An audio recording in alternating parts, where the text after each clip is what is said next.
महाराष्ट्र राज्य प्राथमिक आणि उच्च माध्यमिक शिक्षण मंडळातर्फे घेण्यात आलेल्या 12वीचा निकाल आता उद्या जाहीर होणार आहे। दुपारी 1 वाजता ऑनलाईन पाहता येणार आहे हा निकाल।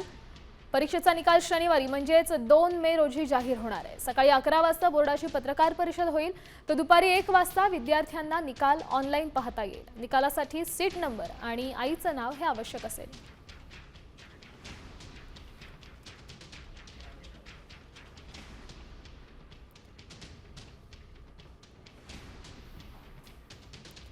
तर MHBSHSC ची अधिकृत वेबसाईट आहे, जी तुम्ही टीव्ही स्क्रीनवर पाहताय।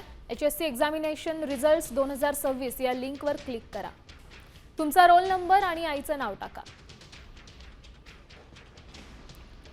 सबमिट या बटनावर क्लिक करून तुमचा निकाल पहा। निकालाची कॉपी डाउनलोड करा किंवा सेव्ह करा।